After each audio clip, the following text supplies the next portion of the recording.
Hello everyone, good morning. जल्दी से आ जाएं।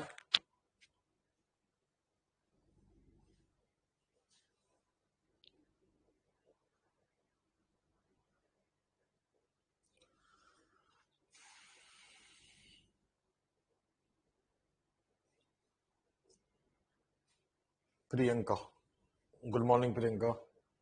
और लोग भी आ जाएं फटाफट, टाइम हो चुका है, 11 बज चुके हैं। जल्दी से जल्दी जुड़ जाएं सभी लोग और हाजिरी लगाएं। Diksha, good morning sir, good morning. Sunny, नमस्कार गुरुजी, नमस्कार भैया।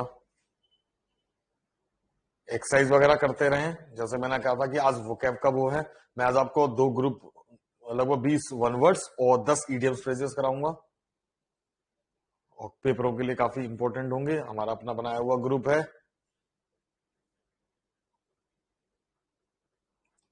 और लोग भी आ जाए फटाफट।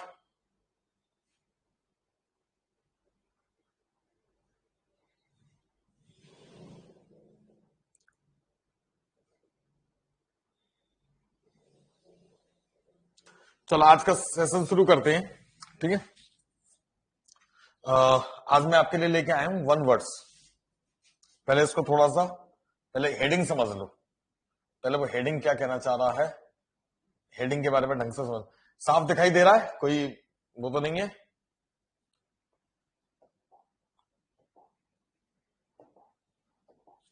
देखो यहां पे ये लिखा हुआ है excessive desire for. Excessive desire का मतलब होता है अत्यधिक चाहत किसी चीज के लिए। जब हम किसी चीज को चाहते हैं वो चीज ओके है, लेकिन हम कुछ चीजों को जरूरत से ज्यादा चाहते हैं, पागलों की तरह चाहते हैं, तो तब हमको क्या, तब उस शब्द को क्या कहेगा? पागलपन या दीवानापन। तो जो ऐसा पागलपन या दीवानापन होता है, देखो पहले समझ लेना, यहां पे डिजायर की जगह पे ये भी लिखा सकता है। डिजायर की जगह पे कुछ भी लिखा सकता है। प्री डायलेक्शन, प्री डायलेक्शन का मतलब होता है झुकाव। पहले वन वर्ड्स के लिए आपको वैसे शब्दों के बारे में पता होना जरूरी है। एक्सेसिव डिजायर, और एक्सेसिव की जगह पे ये भी लिखा सकता है मॉर्बिड डिजायर। मॉर्बिड का मतलब है एक तरह से बीमारी की तरह। कैसी तरह? बीमारियों की तरह। तो जब हम किसी चीज को जरूरत से ज्यादा चाहते हैं तो उसको बोलते हैं पागलपन। और पागलपन के लिए जो हमारे पास वर्ड है वो है मैनिया।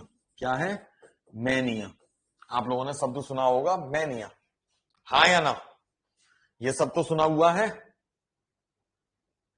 पागलपन, किसी चीज के लिए जरूरत से ज्यादा चाह, किसी चीज को करने के लिए, किसी चीज को पाने के लिए जो हम जरूरत से ज्यादा किसी चीज को चाहते हैं तो उसको एक पागलपन कहते हैं। उस पागलपन के लिए जो इंग्लिश में वर्ड है मैनिया है। और कई प्रकार के पागलपन है, सबका अपना अपना अलग अलग पागलपन होता है। यहां तक ओके है? कोई दिक्कत तो नहीं है? तो अब देखते हैं, देखो पागलपन पहले कैसे कैसे हैं। थोड़ा सा इसको ऊपर बढ़ाते हैं। अब इतनी बात तो आपकी समझ में आ चुकी है।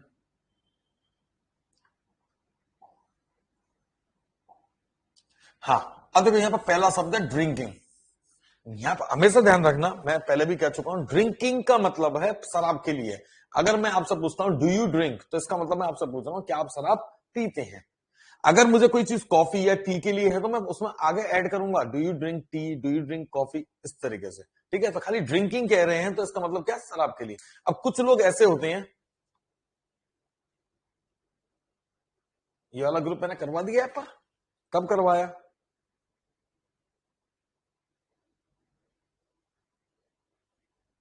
हम्म,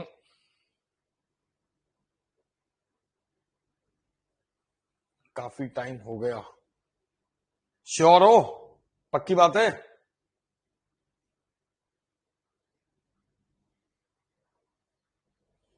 एक बार कंफर्म कर लो।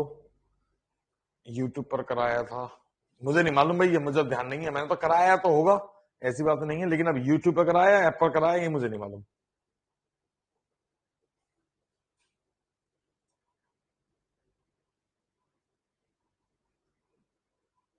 अच्छा, चलो तो 1 मिनट रुक जाओ, 1 सेकंड। तो फिर थोड़ा सा मतलब जो रुकना पड़ेगा, मैं एक बार एक कॉल कर दूं बस। अभी मतलब जो है उनको भी वो कर दूं।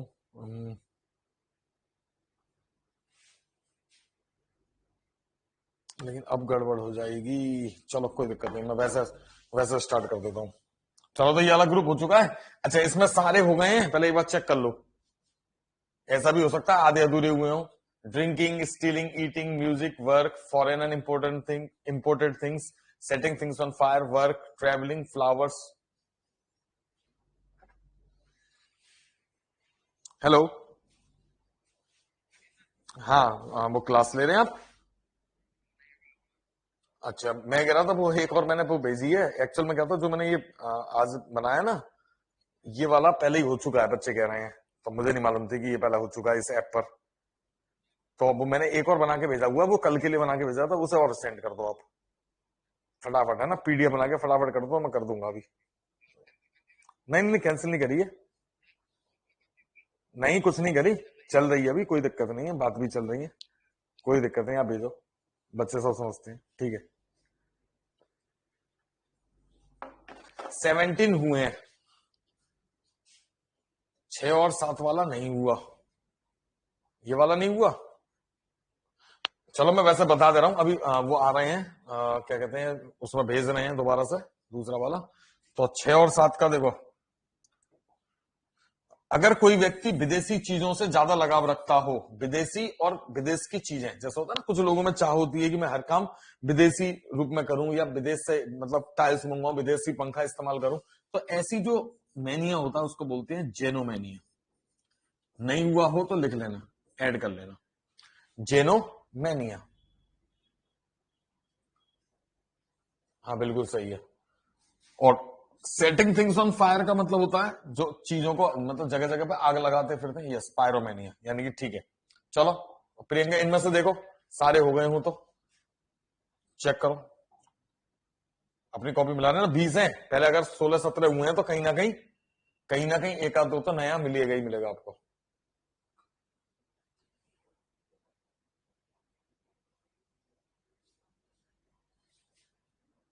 कोई दिक्कत नहीं है, अभी और नया नए वाला 1 वर्ड्स हो जाएंगे।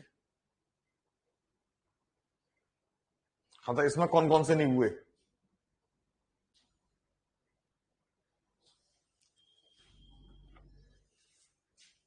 हेलो। ओके।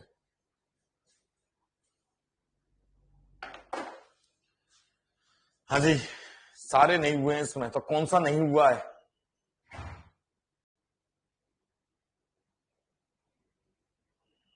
फटाफट करेक्ट वो कर लो तो बहुत बढ़िया रहेगा।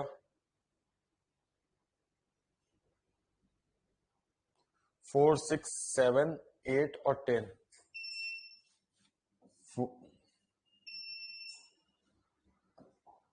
4, 6, 7, 8। अरे ये तो अभी करवाया, setting things on fire, pyromania अभी तो तुमने बताया था। हाँ, 4, 6, 8 और 10। अच्छा देखो, 4 के लिए कुछ लोग ऐसे होते हैं जो घर के प्रति इतना उनके अंदर पागलपन होता है कि मतलब वो घर से बाहर ही नहीं निकलना चाहते। अभी ये घर का मतलब है, ये सिर्फ अपना घर ही नहीं हो सकता है, कि अपना एरिया, अपना क्षेत्र, अपना मोहल्ला, अपना गांव, अपना शहर, अपना देश, किसी भी सेंस में हो सकता है। होम बोले तो यहाँ पर कुछ भी हो सकता है, ठीक है। तो ऐसे जो लोग होते हैं उनको कौन सा मैनिया होता है? नोस्टोमैनिया। उस मैनिया को क्या बोलेंगे? नोस्टोमैनिया, उस पागलपन को। एक शब्द होता है नोस्टैल्जिक। अच्छा, नवा भी नहीं हुआ है। नोस्टैल्जिक,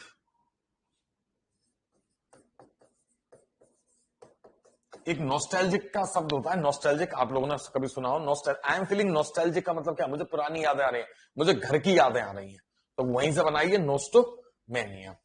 शब्दों में मतलब, शब्द का मतलब यहाँ पर बोलने के लिए, जिसके अंदर मतलब जो शब्दों के प्रति इतना लगाव होता है, वो बोलता ही रहता, बोलता ही रहता, बोलता ही रहता शब्दों का, तो उसको बोलते हैं वर्बोमैनिया। क्या बोलेंगे उसे? वर्बोमैनिया। अब ये नोट कर लेना, ठीक है। वर्क के लिए एर्गोमेनिया, सनी। वर्क, काम के लिए।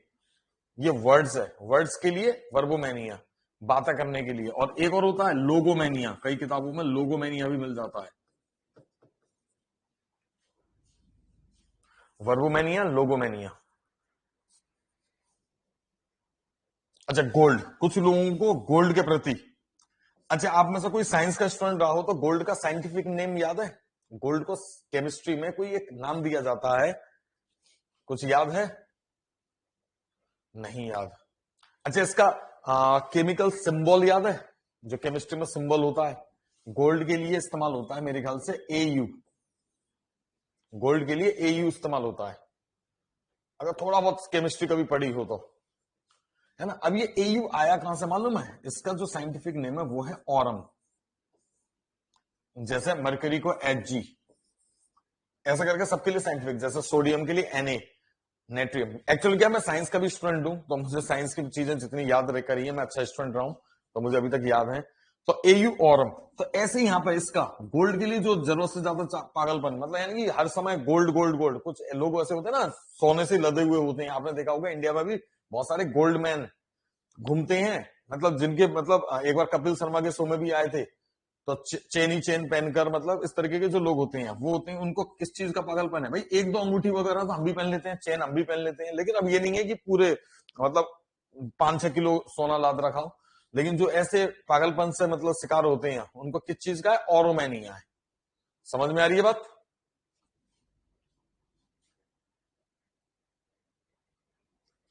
ऑरोमैनिया, यस और नो?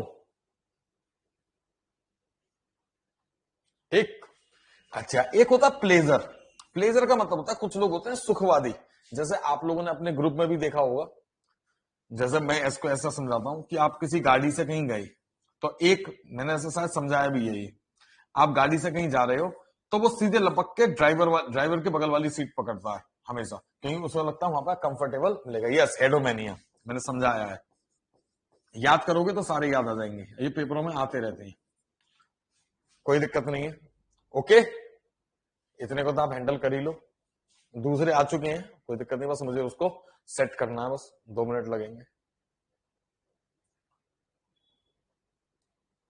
ठीक है सब? तब तक तुम लोग कॉपी कर लो, मैं यहां से मतलब वो करता हूं।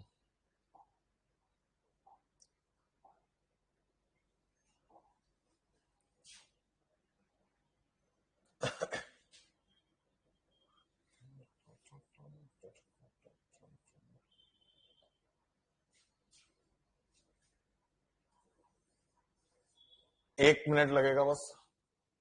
अच्छा, सिंगल थिंग्स वाला भी बताता हूं मैं। सिंगल के लिए होता है शब्द मोनो। मोनो। मोबाइल के लिए नोमो।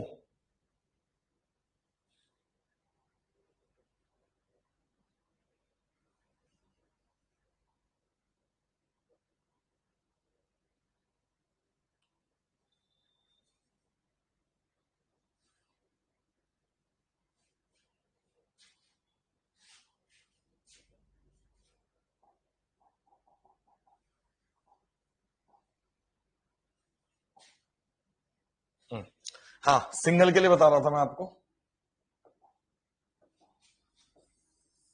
सिंगल थिंग्स के लिए होता है मोनो।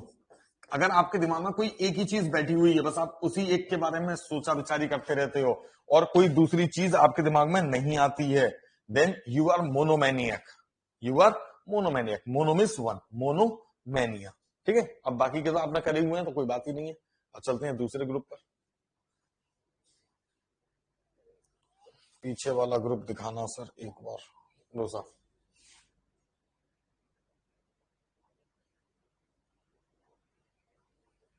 19 है टोटल। तो सेटिंग थिंग्स ऑन फायर 2 बार हो गया है, उसमें भी आ गया, उस वाले ग्रुप में भी आ गया। ओके। ट्रैवलिंग का ड्रोमोमेनिया, फ्लावर्स का एंथोमेनिया, वर्क का एर्गोमेनिया। तो वर्क भी 2-2 बार हो गए हैं, सॉरी, हो गया। टोटल 18 ही है। ठीक है, चलो कोई दिक्कत नहीं है।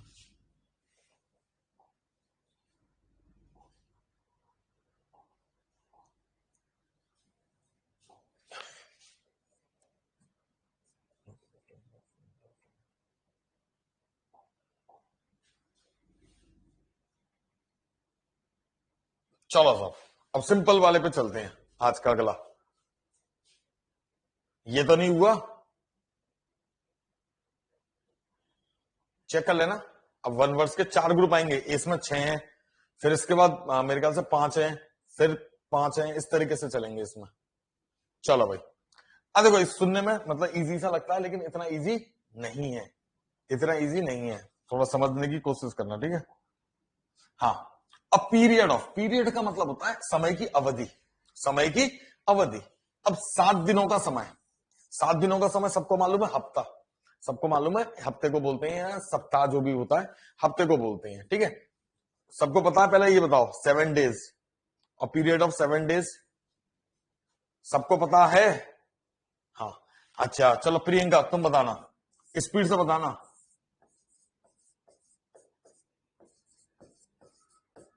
ऊपर वाला या नीचे वाला? फटाफट बताओ, कहीं चेक वेक मत करो। WEE के? अच्छा, अजय जी तुम बताओ। पहला,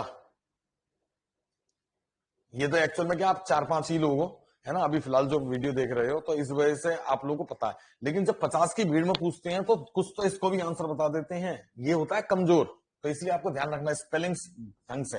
WEE के, WEE के, वीक, ठीक है, हफ्ता, और वीक मतलब कमजोर।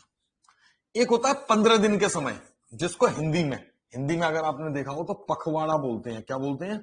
पखवाड़ा। जैसा कभी हम कहते हैं ना कि अरे भैया बहुत लंबा समय हो गया, पखवाड़ा हो गया तुझे देखे हुए, क्या बोलेंगे 15 दिन के समय को? 7 दिन के समय को वीक बोलते हैं, इंग्लिश में 15 डेज के समय को क्या बोलेंगे? बताएं कोई।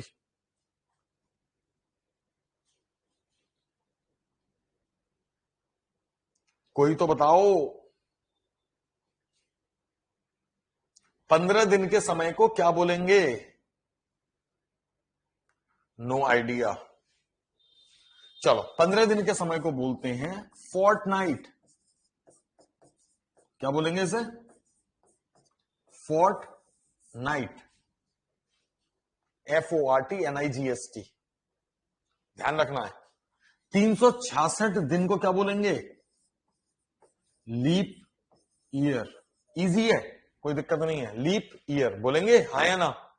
ये आते हैं पेपर में। और period of 366 days leap year, और पीरियड ऑफ 365 डेज ईयर। अच्छा, 10 साल के समय को क्या बोलेंगे?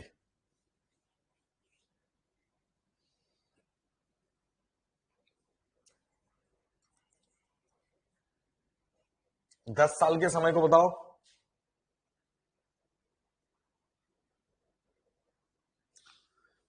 किसी को शायद नहीं पता।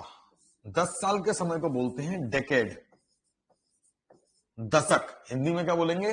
दशक, डिकेड, DECADE, डिकेड। 100 साल के समय को क्या बोलेंगे? सेंचुरी, शताब्दी, सेंचुरी, शताब्दी बोलेंगे। हाँ, हिंदी में शताब्दी बोलेंगे माधव, लेकिन इंग्लिश में क्या बोलेंगे? इंग्लिश में बोलेंगे सेंचुरी, ठीक है। अब ये है मेन क्वेश्चन, 1000 वर्ष के समय को क्या बोलेंगे? 1000 वर्ष के समय को क्या बोलेंगे? कोई जना बताओ, फटाफट गेस करो, कभी पढ़ा हो कभी सुना हो। एक्चुअल में क्या है कि आप में से बहुत से लोग 2000 के आसपास के, मतलब जो है आपकी जो डेट ऑफ बर्थ है वो 2000 के आसपास है, 2000 से ऊपर ही होगी, 2001। कोई ऐसा जो 2000 से पहले पैदा हुआ हो आप में से कोई? बिल्कुल सही, मिलेनियम, माधव पंडित 1990। चलो तो तब तो मैं बिल्कुल उसी साल पैदा हुए थे। तो मिलेनियम, क्या बोलेंगे? मिलेनियम। 1000 वर्ष के समय को बोलते हैं मिलेनियम। स्पेलिंग में ध्यान रखना है, डबल एल और डबल एन, इसलिए मैंने गौर करके देखा था प्रियंका की स्पेलिंग सही लिखी नहीं लिखी है। मिलेनियम, मिलेनियम का मतलब होता है हिंदी में सहस्त्राब्दी। कभी आप लोग वहां पर गए हो देहरादून? देहरादून घूमने गए हो कभी? तो देहरादून में एक पिकनिक स्पॉट है, सहस्त्र धारा, सहस्त्र धारा। देहरादून मेन सिटी से 10-12 किलोमीटर, हाँ, धारा है वहां, यस।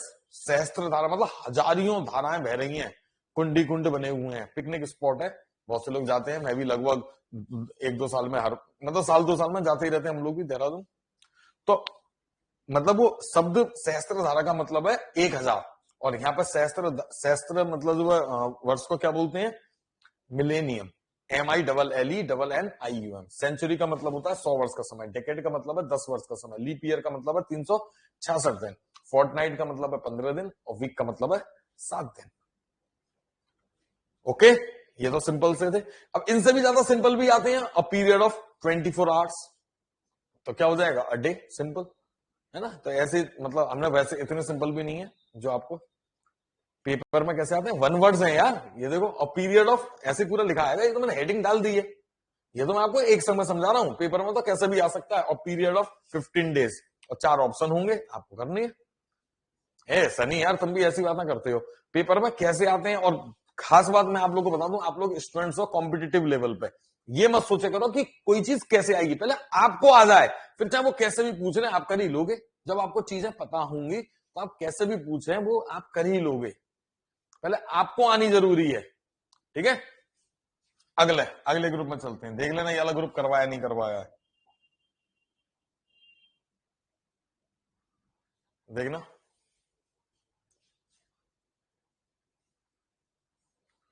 नहीं कराया, चलो। अब ये व्यक्तियों की उम्र के हिसाब से है, उनकी कैटेगरी। यहां पर कैटेगरी 60 से शुरू हो रही है।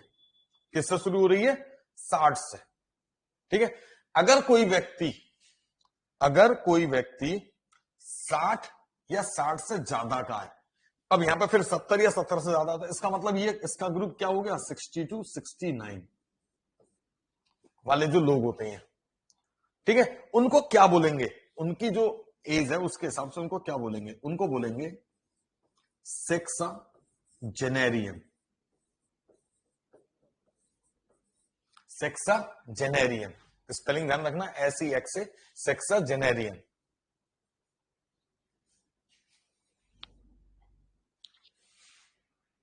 कॉपी कर लो, मतलब ये कॉपी करते चलना।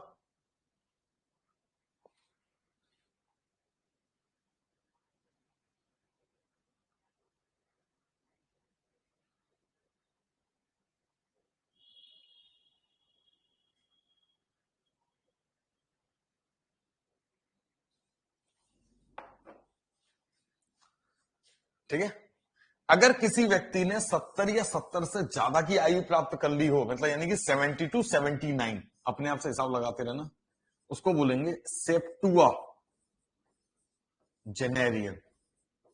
याद रखने में उतना मुश्किल नहीं है, बस स्पेलिंग थोड़ी सी ध्यान रखनी है। सेक्सा जेनेरियन, सेप्टुआ जेनेरियन।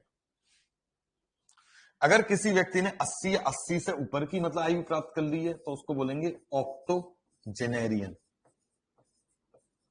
ये तो आप लोग को समझ जाओगे, ऑक्टो मतलब 8, सेप्टुआ मतलब 7, सेक्सा मतलब 6। 90 या 90 से ऊपर के हों, यानी कि 90 से 99 तक के हों, तो नोना जेनेरियन, नोना जेनेरियन। और अगर किसी ने 100 वर्ष की आयु प्राप्त कर ली हो, जो कि बहुत रेयर होता है आजकल, आजकल तो 80 भी रेयर है, सही है ना। 79 तक ही मतलब जीवित रह लें तो अभी बहुत है ना। आने वाले समय में हमें इस टाइप के लोग भी नहीं देखने को मिलेंगे, लेकिन पुराने जमाने के जो खाए पिए लोग थे वो 100 या 100 से ज्यादा के, है ना, जो थे, उनको बोलते थे सेंटेनेरियन, जिन्होंने 100 वर्ष की उम्र प्राप्त कर ली हो, सेंटेनेरियन।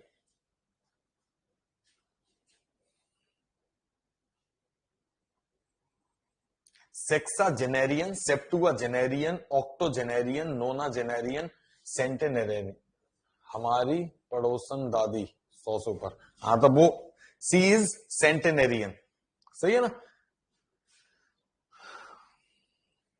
मेरे बाबा खत्म हुए थे, हाँ, मतलब मेरे बाबा ही वॉज नोना जेनेरियन 97 के। तो ये तो पहले पुराने जमाने के लोग रह लेते थे, अब नहीं है भाई। ये तो सबके साथ के साथ याद हो गए, हाँ, तो ये तो साथ के साथ याद हो जाएंगे, इजी है, इतने मुश्किल नहीं है। लेकिन पेपर में कंफ्यूजिंग बनाने के लिए वो कभी कभी 4 ऑप्शन देखो कैसे वाले देते हैं।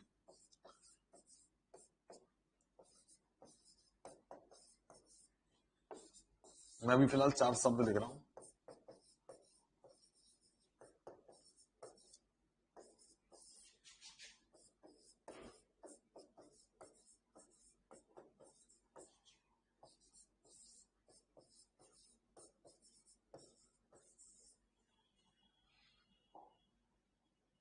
अब देखो ये 4 ऑप्शन आ गए।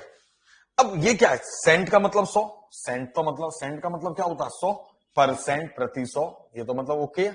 अब यहां पर 4 शब्द हैं, सेंचुरियन, सेंटेनियल, सेंटेनेरियन और सेंचुरी। तो आपको क्या चीज समझनी है, मैं तो इनके चारों के बीच में डिफरेंस भी बता देता हूं, हाथ क्या समझ के चलना, बहुत सारे शब्द हैं जो आपको, नेरियन आएगा लास्ट में, नेरियन आएगा लास्ट में, समझा नहीं मैं, नहीं, मैं ये कह रहा हूं, बात वो नहीं है, ये चारों ही शब्द अपने अपने आप में है, ये ऐसे नहीं कह रहा मैं, मतलब मैं आपको अर्थ बता रहा हूं, चारों के अपने अपने मीनिंग है, सब 100 से जुड़े हुए हैं। तो वो पेपर में बनाते समय ऐसे नहीं देंगे कि तुम्हें 6, 7, 8, 9 वाले देंगे, मतलब वो आपको ऐसा कंफ्यूज करेंगे। अब इन चारों में डिफरेंस क्या है उसको समझने की कोशिश करना, ठीक है। देखो भाई, सेंचुरियन का मतलब, पहले इसको देखते हैं, पहले सेंचुरी का मतलब होता है 100 वर्ष का समय, 100 वर्ष का समय, या क्रिकेट में 100 रन, या जैसे मेरी बैचेज में मैंने 100 बैचेज पढ़ा चुका था, तो वो मेरा जो बैचेज की सेंचुरी हो चुकी, वो किसी भी चीज की हो सकती है, 100 की संख्या सेंचुरी, ठीक है। किसी भी चीज में 100 की संख्या को प्राप्त करना तो वो सेंचुरी कहलाती है नॉर्मली। अच्छा, जैसे हम, अगर हमारे बाबा 100 साल जी लिए होते तो वो सेंटेनेरियन होते, और यानी कि उन्होंने अपनी सेंचुरी प्राप्त कर ली, सेंचुरी प्राप्त करने के बाद ही ये बने हैं। अच्छा, ये शब्द सेंचुरियन, क्रिकेट की बात करोगे तो जिसने शतक मारा है, जिसने 100 रन बनाए हैं, उसको बोलते हैं सेंचुरियन। जैसे वीरेंद्र सहवाग ने 100 रन मार दिए तो वीरेंद्र सहवाग ने सेंचुरी मारकर वो क्या बन गया, सेंचुरियन। एक तो ये होता है, और एक होता है पुराने जमाने में कमांडर होते थे, क्या होते थे, कमांडर के अंडर में सैनिक को मतलब बांध दिया जाता था, तो जिस कमांडर के अंडर में 100 सैनिक होते थे उनको बोलते थे सेंचुरियन। पुराने जमाने में इस तरीके का सिस्टम था, सही है। जो पुराने युद्ध वगैरह हुआ करते थे उसमें 100 सैनिकों के दल का सेनापति, उसको बोलते थे सेंचुरियन। सेंटेनियल का मतलब होता है 100 वर्ष में एक बार घटित होने वाली घटना, कोई ऐसी घटना जो 100 साल में एक बार होती है, तो उसको क्या बोलेंगे, सेंटेनियल, 100 वर्ष में एक बार घटित होने वाली। और सेंटेनेरियन वो व्यक्ति जिसने 100 वर्ष की आयु प्राप्त कर ली, a person who has attend, या पर्सन हु इज 100 और मोर देन 100 ईयर्स ओल्ड। आई बात समझ में। सेंचुरियन का मतलब है जिसने शतक बनाया हो क्रिकेट में, या 100 सैनिकों के दल का सेनापति। सेंटेनियल 100 वर्ष में घटित होने वाली कोई घटना, और सेंटेनेरियन जिसने 100 वर्ष का समय आयु प्राप्त कर ली हो। और सेंचुरी का मतलब है कोई भी चीज जो संख्या में 100 हो, ठीक है। सनी ओके, प्रियंका आ गई, दीक्षा ओके, ठीक है, यहां तक ओके। अच्छा चलो, अब वैसे एक नॉर्मल सा क्वेश्चन पूछ लेते हैं। अच्छा, मैंने ये 60 से ऊपर के लिए हैं, कितने लिए, 60 प्लस, फिर 60 से नीचे के उनको क्या बोलेंगे, उनके लिए क्या क्या शब्द है। अच्छा मुझे ये बताओ, चलो मैं एक वैसे पूछता हूं, आप लोगों ने एक शब्द सुना होगा, टीनेजर्स, सुना है, हाँ या ना, यस। क्या होता है इसका असली असली मीनिंग, कौन होते हैं टीनेजर्स।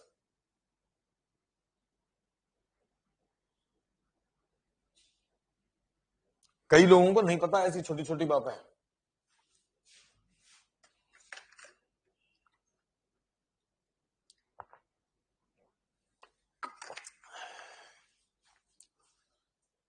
बारह टू 18, पक्की बात है प्रियंका,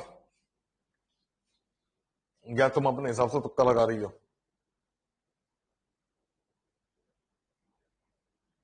आई थिंक सो। अच्छा क्यों थिंक सो ये भी तो पता होना चाहिए, मैं तो लॉजिक के साथ बताऊंगा आपको। चलो कोई दिक्कत नहीं है, किसी को भी नहीं पता ढंग से। तुम कितने साल की हो प्रियंका।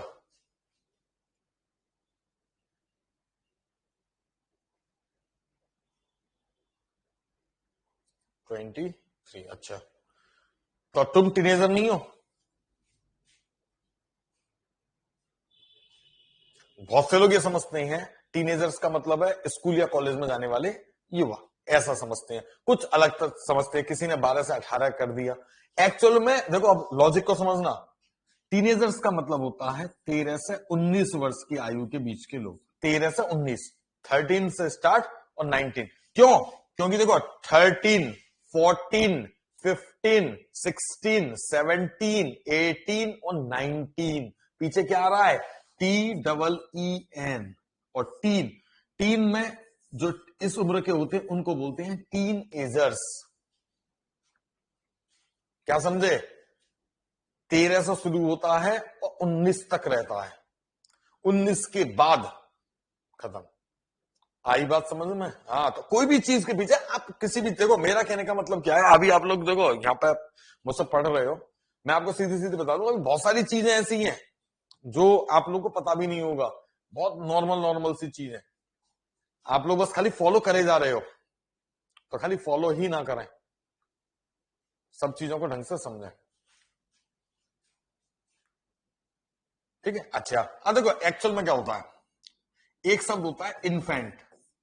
इन्फेंट का मतलब होता है कोई नवजात शिशु, नवजात शिशु जैसे पैदा होने के बाद 2-3 साल तक हम उसको क्या बोलेंगे? इन्फेंट, नॉर्मली, ठीक है? अच्छा, उसके बाद वो हो जाता है चाइल्ड, इन्फेंट और चाइल्ड, फिर उसका भी चाइल्ड, इन्फेंट 3 वर्ष तक का, फिर चाइल्ड, फिर उसका भी टीनेजर्स वगैरह आ जाते हैं, फिर उसके बाद होता है एडल्ट। एडल्ट आपका 20 से 60 तक सब एडल्ट में ही आते हैं, ये है पॉइंट। 20 से 60 तक, 60 की उम्र तक लगभग सब एडल्ट में ही आते हैं, अपने दिमाग में भर लेना, ऐसे शब्दों में ही आनंद आता है। अच्छा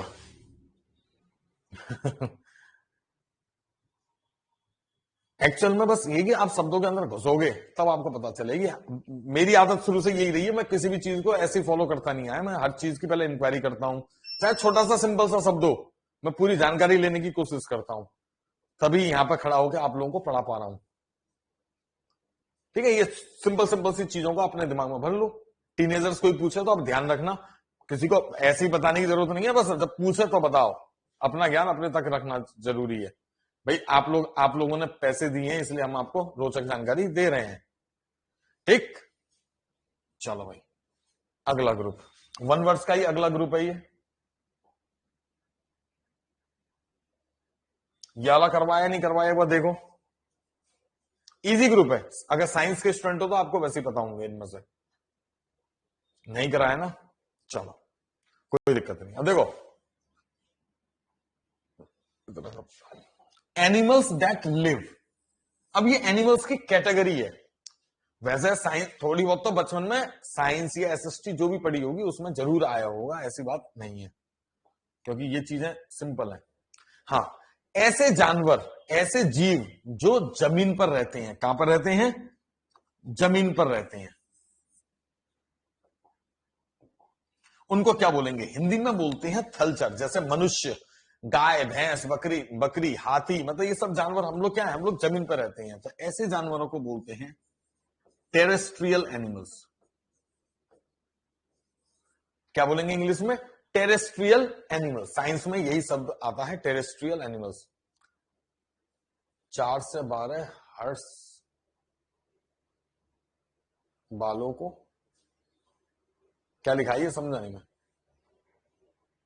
अच्छा, 4 से 12 वर्ष वालों को चाइल्ड, वो चाइल्ड होते हैं, बच्चा, 12 साल तक वो बच्चा है, 12 के बाद वो टीन एज हो गया, टीन एज, सही है, फिर उसके बाद युवा होता है। हाँ, जो जमीन पर रहते हैं उनको बोलते हैं टेरेस्ट्रियल, सिंपल शब्द है।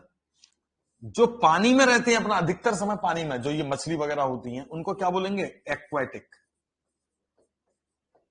हिंदी में देखो, हिंदी में थलचर और जलचर, थलचर जलचर, ठीक है?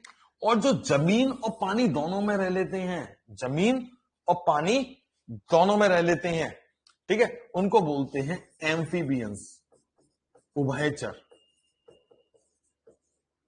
क्या बोलेंगे उन्हें? एम्फीबियन, उभयचर, थलचर। जैसे कैसे जानवर, जैसे मगरमच्छ है, मेंढक है, ये कैसे माने जाएंगे? एम्फीबियन, ये पानी में भी रह लेते हैं, जमीन पर भी रह लेते हैं। एक्वेटिक जो सिर्फ पानी में ही रहते हैं, टेरेस्ट्रियल जो जमीन पर। अब तुम कहोगे सर हम भी तो थोड़ी देर पानी में, थोड़ी देर रह सकते हैं, ज्यादा देर नहीं रह सकते, परमानेंटली हम पानी के अंदर नहीं रह सकते, we are, because we are terrestrial animals, ठीक है? हम थोड़ी देर तो कोई भी रह सकता है, ऐसा तो मछली भी 1-2 सेकंड के लिए तो ऊपर आ ही सकती है, ठीक? और जो अपना अधिकतम समय पेड़ों पर बिताते हैं, जैसे जैसे बंदर, मंकीज, जैसे गिलहरी। अब तुम कहोगे सर पेड़, उनको तो हमने यहाँ पर जमीन पे भी देखा, छतों, अरे जब पेड़ ही नहीं है तो कहां रहेंगे वो? मेन चीज तो ये भी है, पेड़ बचे ही नहीं है तो वो कहां रहेंगे? इसीलिए वो लोग अब छतों पे आ गए हैं, है ना, वैसा घूमते हुए नजर आ जाते हैं। वरना अक्सर मतलब बंदर अगर पेड़ ही पेड़ हो तो वो पेड़ों पे ही रहेंगे, वो नीचे नहीं उतरते ज्यादा। तो जो अपना अधिकतम समय पेड़ों पर बिताते हैं, जैसे वो हुए, उनको बोलते हैं इंग्लिश में आर्बोरियल। क्या बोलेंगे उन्हें? आर्बोरियल। और जो अपना अधिकतम समय आसमान में बिताते हैं, जैसे पक्षी वगैरह, एरियल। हिंदी की बात करोगे तो इसको बोलते हैं तरुचर। तरु मीन्स पेड़, और एरियल का मतलब है नभचर। थलचर, जलचर, उभयचर, तरुचर और नभचर। ओके की रिपोर्ट दो अगर समझ में आ गए हो तो। इजी है, मुश्किल कुछ नहीं है। एक्चुअली वन वर्ड्स बनाते समय ऐसा ना, इतना तो पूरे पहले से लिखा हुआ होता तो मुझे ज्यादा टाइम नहीं लगता। और पहले पढ़े जरूर होंगे बचपन में, बस ये कि तब तुमने रट्टा मारे हैं, अब तुम्हें हम समझा रहे हैं।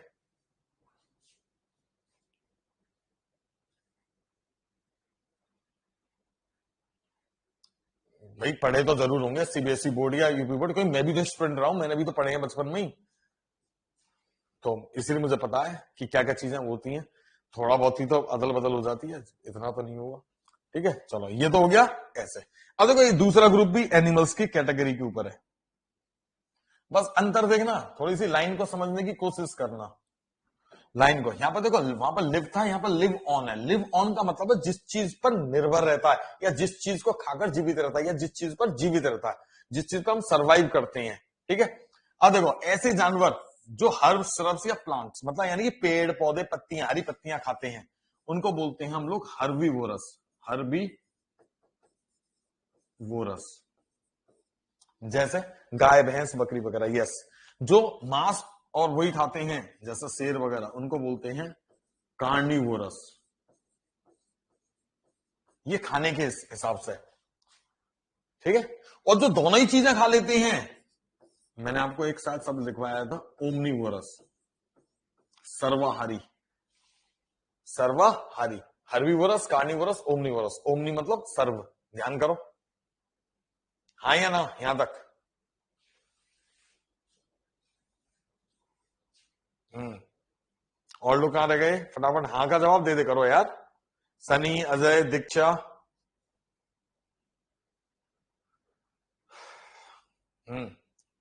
ठीक। अजय बिल्कुल सही।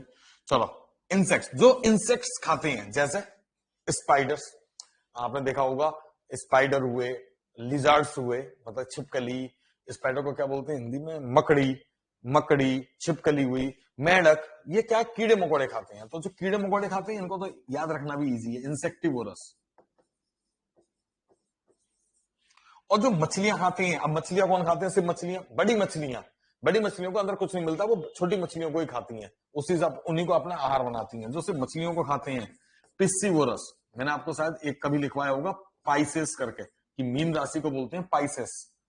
पिस्सीवोरस, है ना। और जो डेड बॉडीज पर निर्भर रहते हैं, जैसा गिद्ध, चील, जो डेड बॉडीज को नोच खाते हैं, डेड बॉडीज को खा जाती हैं, उनको बोलते हैं स्कैवेंजर्स। क्या बोलते हैं उन्हें? स्कैवेंजर्स। और जो जीवित, दूसरे जीवित प्राणियों के शरीर पर निर्भर रहते हैं, जो दूसरे जीवित प्राणियों के शरीर पर निर्भर रहते हैं, उनको बोलते हैं परजीवी, पैरासाइट्स। जैसे जू। जू सही है ना। जू जो होते हैं वो हमारे शरीर पर निर्भर रहते हैं, हमारे शरीर के खून को पीते हैं, बालों में होते हैं। पैरासाइट्स, स्कैवेंजर्स, पिस्सीवोरस, इंसेक्टिवोरस, ओमनीवोरस, कार्निव, ये एनिमल्स की कैटेगरी है खाने पीने के हिसाब से। इससे पहली वाली जो कैटेगरी थी वो रहने वाले के हिसाब से थी। तो ऐसे पेपरों में बहुत आते हैं, animals that live on bodies of other living organisms, parasites. खून चूसा जो होते हैं, परजीवी, हिंदी में बोलते हैं परजीवी। और पैरासाइट्स, अगर कोई आपसे कहता है यू आर अ पैरासाइट, तो इसका मतलब क्या है? आप किसी दूसरे पर निर्भर हो पूरी तरह से, अपने खान पीने के लिए दूसरे पर निर्भर हो, then you are a parasite. अब जैसे आप में से अभी आप लोगों की नौकरी नहीं लगी है, तो इसमें बुरा मानने की जरूरत नहीं है, अभी आप लोग अपने माँ बाप पर निर्भर हो, देन यू आर पैरासाइट्स। लेकिन पैरासाइट सुनने में थोड़ा अजीब सा लगता है, लेकिन इस्तेमाल करते हैं आजकल बड़े बड़े लेवल पर। ठीक है ना, पैरासाइट सिर्फ ये नहीं है कि बस वो जू और उनके लिए।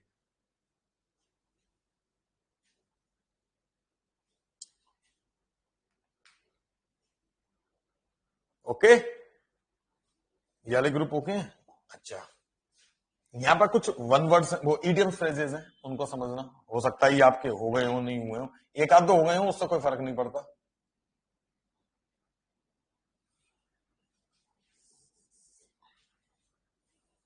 हम्म, हो गए हो कोई बात नहीं है, समझ लेना। अब यही है आज के आखिरी 10। ठीक है, अच्छा चलो अब देखो यहां से हम शुरू करते हैं। अर्थों को समझने की कोशिश करना, पहले सुनना समझना। ठीक है, जितना आपको समझ में आए मैं कोशिश करूंगा। कुछ हो गए कोई दिक्कत नहीं है, एक आध दो हो गए भी हो तो। To weather the storm. To weather the storm का मतलब होता है किसी आंधी तूफान से बाहर निकलना, किसी भंवर से बाहर निकलना, किसी मुसीबत से बाहर निकलना, किसी समस्या से बाहर निकलना। सही है ना। Only a brave man can weather the storm. सिर्फ एक बहादुर आदमी ही मुसीबतों से बाहर निकल पाता है। टू वेदर द स्टॉर्म का मतलब है मुसीबतों से बाहर निकलना। लिख लो, हिंदी लिख लो ना संग संग, और हिंदी में ही बताए जाएंगे आपको, ये समझाए जाएंगे। पेपर में कैसे भी आ सकता है, जैसे लिखा सकता है टू ओवरकम अ प्रॉब्लम, इस तरीके से भी आ सकता है, कैसे भी लिखा आ सकता है। आपको बस हिंदी समझ में आ गई कि हाँ इसका मतलब है मुसीबत से बाहर निकलना। ओके की रिपोर्ट देते रहे करो भाई फटाफट कि हाँ सर समझ में आ गया तुरंत। अब ये 10 हमें कराने हैं, आज का हमारा टारगेट ये 10 है। ठीक है, हाँ थोड़ा स्पीड से। ठीक है, एक दो करने के बाद जैसे मैं कहूं दूसरा हो भी गया ना आप लोगों का। To know which way the wind blows.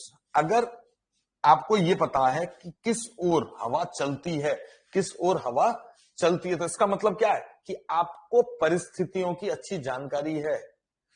परिस्थितियों की अच्छी जानकारी होना उसको बोलते हैं to know which way the wind blows. परिस्थितियों की अच्छी जानकारी होना, लिख लेना भैया। अब ये किसी भी चीज में हो सकता है, जैसे अब हम टीचर हैं, है ना, हम अपने हिसाब से समझाते हैं because we know which way the wind blows. हमें परिस्थितियों की अच्छी जानकारी है कि मतलब इस चीज को कैसे समझाया जाए, हमें इस चीज की पूरी जानकारी है। इतने साल हो गए हमें पढ़ाते हुए, तो हमें मालूम है कि कौन सी चीज को कैसे समझाना है, किस स्टूडेंट को कैसे डील करना है, because we know which way the wind blows. और क्राई इन द विल्डरनेस। और क्राई इन द विल्डरनेस का मतलब होता है, विल्डरनेस का मतलब होता है एकांत। विल्डरनेस मीन्स एकांत। ठीक है, तो एकांत में अगर आप चीख पुकार मचा रहे हो तो कोई सुन लेगा, नहीं सुन पाएगा। तो ये कैसी चीख पुकार हुई, व्यर्थ की चीख पुकार, व्यर्थ की चीख पुकार। जैसा कोई चीख पुकार कर रहा है और हमें मालूम है कि इसकी चीख पुकार कोई नहीं सुनेगा या इसके चीख पुकारने से कोई फर्क नहीं पड़ना, तो हम कहेंगे यार it's just a cry in the wilderness, व्यर्थ की चीख पुकार।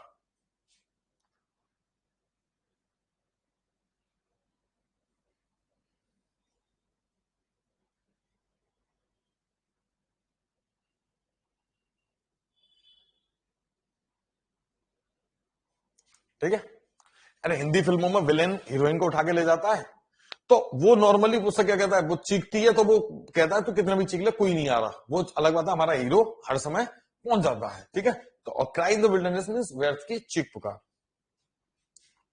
इसका क्या अर्थ है, blood is thicker than water, कोई बताए। ये नॉर्मली मुहावरा है, blood is thicker than water. Guess करो फटाफट, देखें थोड़ा बहुत।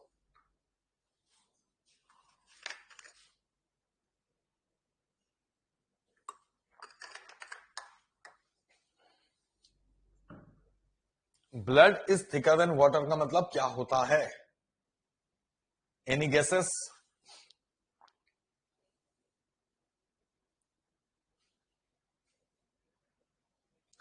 फैमिली रिलेशनशिप स्ट्रांग होते हैं बाहर वालों से, यस बिल्कुल सही। नॉर्मली फिल्म याद कर लो, अपने तो अपने होते हैं। Blood is thicker than water. आपके घर में जो सदस्य हैं या आपके चाचा ताऊ, अक्सर क्या होता है चाचा ताऊओं से नहीं बन पाती है। सही, सबके घर में होता है, हमारे भी है, आप लोगों के भी होगा, ज्यादातर घरों में होता है। लेकिन जब बाहर वाले से लड़ाई होती है तो यही लोग सब साथ में खड़े होते हैं, क्योंकि अपने तो अपने होते हैं। Blood is thicker than water. बहुत ही रेयर केस में होगा कि मतलब वो सपोर्ट करने ना आए, तो समझ जाओगी फिर वो संबंध रखने लायक भी नहीं है। ठीक है, blood is thicker than water. Ill got, ill spent, ill got, ill spent का मतलब होता है हिंदी में चोरी का माल मोरी में, चोरी का माल मोरी में, यानी कि हराम की कमाई हराम में ही चली जाती है। कभी आपने शायद गौर किया है नहीं किया है, जिन व्यक्तियों ने गलत तरीके से पैसा कमाया होता है, सही है ना, लोगों की हाय या मतलब बद्दुआएं लेकर कमाया होता है, उनके पैसे इलाज में, दवाई में, दारू में, हर चीज किसी न किसी चीज में खर्च हो ही जाते हैं, या तो उनके बच्चे बेकार निकलते हैं या जो भी है वो हराम में ही चले जाते हैं। ये मैंने मतलब रियल लाइफ में कई बार आजमाया, इसलिए हम मेहनत करके कमाने में ज्यादा यकीन रखते हैं, ठीक है ना। वरना शॉर्टकट्स तो सबको पता है कैसे कैसे पैसा कमाया जा सकता है, लेकिन कुछ लोग मेहनत कर रहे हैं, कुछ लोग नहीं कर रहे हैं, बस, ठीक है। इल गॉट इल स्पेंड मतलब चोरी का माल मोरी में, हराम की कमाई हराम में ही चली जाती है। Okay,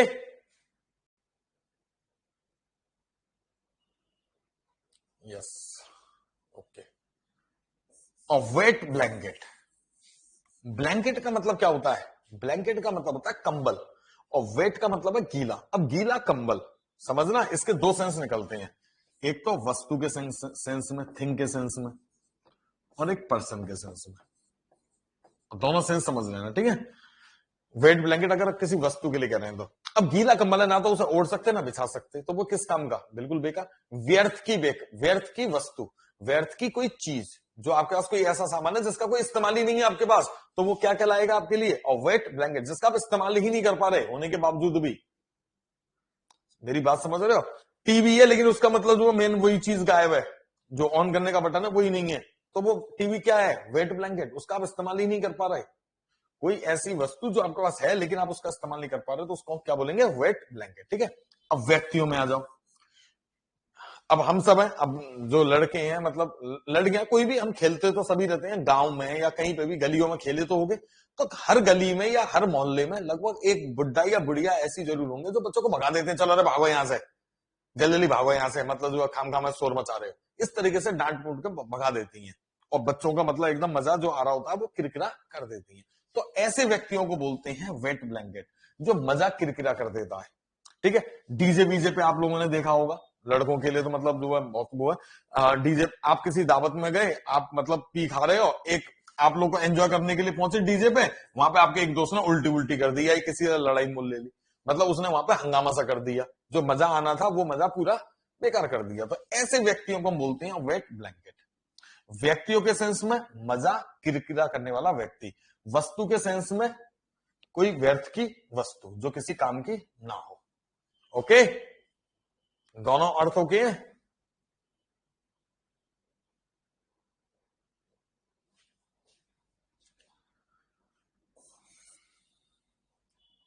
Ajay Gautam okay, Sunny Gautam okay, Priyanka okay. To play ducks and drakes, ducks and drakes विदेशों में एक गेम है, जुआ है, मतलब जिसमें दाव लगाते हैं, आपने देखा होगा, इंडिया में नहीं होता, सन मैम, बहुत से बच्चे खेलते रहते हैं, मतलब जुआ से खेलते हैं, सन और मैम आ गई, 5-5 रुपए की, 10-10 रुपए, क्या क्या करते हैं, हमारी गली मोहल्ले में भी है ना, सभी जगह इस तरीके के खेल। तो to play ducks and drakes का मतलब है एक तरह से जुआ खेलना। अब जुए में क्या होता है, पैसा बहुत ज्यादा जाता है इसमें, दाव पे दाव लगाते रहते हैं, वो खेलते नहीं पत्ते को यूं कर करके, तो वो भी गेम डक्स एंड ड्रैक्स में ही आता है। तो कहने का मतलब क्या है, पैसा बर्बाद करना, to play ducks and drakes, और जुए में कोई आवाज नहीं हुआ, सब बर्बाद ही हुए हैं, तो to play ducks and drakes का मतलब होता है पैसा बर्बाद करना।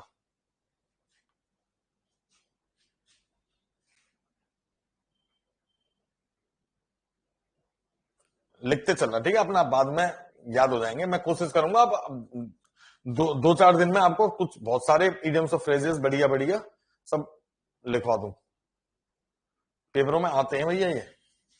To steal the march, to steal the march का मतलब होता है, अब चलो जैसे मान लो हम एक वैसे एग्जांपल लगा रहे हैं, गोवर्धन की परिक्रमा लगाने गए साहब, जैसे ये गोवर्धन है, गोवर्धन की परिक्रमा लगाने हम लोग गए, हम लोग आगे आगे चल रहे हैं, ठीक है, पीछे से कोई आ रहा है, अब हमें पता नहीं चला ये कब आगे पहुंच गया हमसे, कभी हमसे आगे पहुंच गया, हो सकता है टिर्री में बैठ के चला गया, हो सकता है किसी के साथ बाइक पर चला गया, रिक्शा कर लिया हो, जैसे भी ये हमें तो लग रहा है ये पीछे, लेकिन ये कब आगे पहुंच गया हमें नहीं पता चला, तो ही स्टोल द मार्च, यानी कि चुपके से आगे पहुंच जाना, पता ही नहीं चलना। जैसे ये किसी भी चीज में हो सकता है, फील्ड में, जैसे पढ़ाई की फील्ड में होता है, कभी कभी हमें लगता है ये मौधु भट्ट सा है, मतलब अच्छा ये शायद आगे नहीं जा पाएगा, बाद में सबसे पहले नौकरी उसी को मिल जाए, तो हम क्या कहेंगे, हो सकता है जुगाड़ से मिल गई हो, पर हम क्या कहेंगे, ही स्टोल द मार्क्स, वो चुपके से आगे पहुंच गया। तो टू स्टील द मार्क्स का मतलब है चुपके से आगे पहुंच जाना।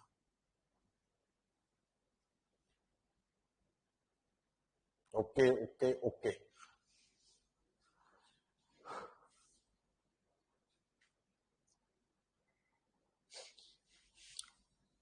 अबव बोर्ड क्या होता है, किसी ने सुना है above board? Any idea?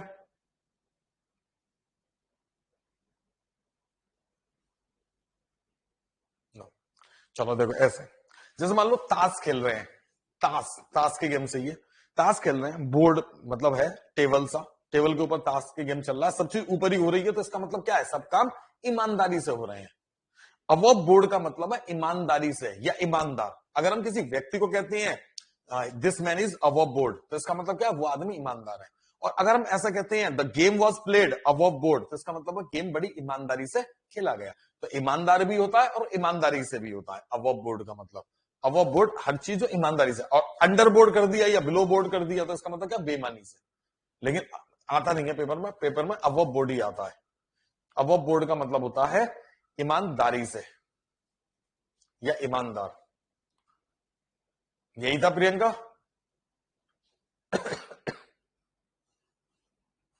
Yes, समझ में आया अबव बोर्ड? ध्यान रखना, मैं आपको कोशिश कर रहा हूं, मैं इडियम फ्रेजेस बड़े अलग तरीके से समझाने की कोशिश करता हूं। जो इनसे जुड़ी हुई बातें हैं, अगर आप उन्हें ध्यान कर लोगे तो आसानी से, वैसे रटोगे नहीं समझ में आएगा, लेकिन समझोगे कि अबव बोर्ड, अच्छा बोर्ड के ऊपर, ध्यान रख लोगे, याद रहेगा, ईमानदारी से या ईमानदार। ठीक है। और फाइनल, पपी लव क्या होता है, गेस करो। ओवर आगे वाले पर क्रस, ओवर एज वाले पर क्रस, बिल्कुल सही, ये भी शायद मैं लिखवा चुका हूं। ओवर एज वाले पर क्रस नहीं है, इस तरीके से नहीं है, ऐसा मत समझो ओवर एज वाले पर। पपी लव का मतलब होता है love between two people who does not know the meaning of love. हाँ, कुछ ऐसा भी समझ सकते हो, मतलब बच, यस बिल्कुल, लगभग वही अंदाजा है। जब हम छोटे थे, होता है, जैसे मैंने शायद ऐसे ही समझाया होगा, स्कूलों में कोई मैडम आई पढ़ाने के लिए, जैसे लड़कों के लिए बता रहा हूं, तो मैडम पर फिदा हो गए, क्यों, क्योंकि उन्हें लग रहा है मैडम कितना अच्छा पढ़ाती हैं, मैडम कितनी अच्छी हैं, है ना, तो वो मैडम पर फिदा हो गए। ऐसे लड़कियों के संग भी होता है, टीचरों के साथ में, है ना। तो जो इस तरीके का, उन्हें मालूम नहीं है कि what actually is love, but they have a certain kind of bond, certain kind of feelings, सही है ना। उस फीलिंग्स में, जैसे अब ये पपी लव क्यों कहा जाता है, क्योंकि जो छोटा सा पपी होता है, उसको जो दुलारता प्यारता है, वो उसी से प्यार करने लग जाता है। उसको जो भी दुलारता पुचकारता है, जो भी उससे प्यार से बात करता है, वो उसी से प्यार करने लग जाता है, इसीलिए पपी लव। लेकिन जब वो बड़ा हो जाता है, फिर वो समझ जाता है कि कौन उसका अपना है, कौन उसका पराया है। ओके, तो पपी लव। तो आप लोग समझदार हो, होशियार हो, इन्हें तो मुझे कराने की भी आवश्यकता नहीं है।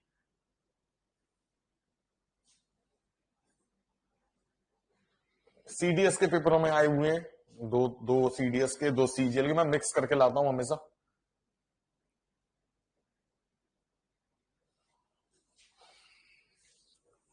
ठीक है,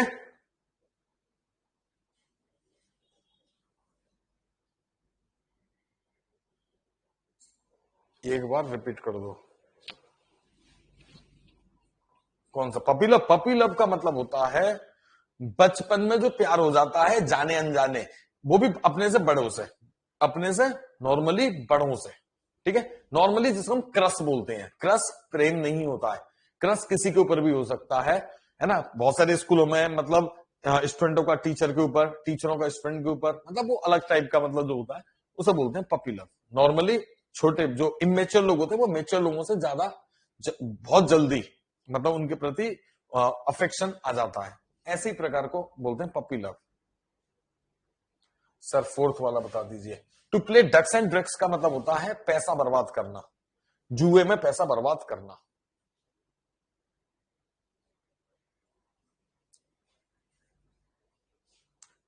ठीक है साहब, ओके ओके ओके, चलो देन सी यू टुमारो। कल भी मतलब जो है कोशिश करूंगा मैं वन वर्ड्स और इडियम फ्रेजेस या फिर एडजेक्टिव्स, कल देखते हैं फिर नया टॉपिक भी हो सकता है ना, और ये भी हो सकता है। एक्चुअल में क्या है कि अब ऑफलाइन भी चालू हो गया ना, तो हम लोग को थोड़ा कम टाइम मिल रहा है। आप लोग थोड़ा सा बुरा मत मानिएगा, लेकिन मतलब थोड़ा सा टाइम मैनेजमेंट में दिक्कत आ रही है। लेकिन अभी जैसे हम लोग के ऑफलाइन कोचिंग अभी स्टार्ट हुए हैं, अभी एक एक दो दो बैच बनाए, अभी टाइमिंग हम लोग जैसे सेट करेंगे ऑफलाइन बैचेस की, जैसे बच्चे आएंगे, हो सकता है 10 से 12 मेरा कोई बैच बन गया ऑफलाइन का, तो फिर मुझे 10 से 12 वहां पर पढ़ाना पड़ेगा, तो फिर हमें टाइम सेट करेंगे तब फाइनली। ऐसा भी नहीं है कि हम पूरे दिन ही मतलब ऑफलाइन पढ़ाते हैं, 6-7 घंटे पढ़ाने के बाद जो हमारे पास टाइम बचेगा वो आप लोगों के लिए डेडिकेटेड होगा, ठीक है। तो आप लोग माइंड ना करिएगा। Thank you Priyanka, it's okay. नहीं ये तो हमें भी मालूम है, कोई दिक्कत नहीं है, लेकिन ऐसा ना आप लोग गलत समझ बैठो, हम और ऐप वालों की तरह नहीं है कि मतलब कुछ कहें और करें ना, ऐसा नहीं है। कोर्स आपका पूरा होगा, जब आपसे पैसे लिए हैं तो बिल्कुल कोर्स करवाएंगे, ठीक है। आज के लिए इतना है, ठीक है। Thank you, okay bye.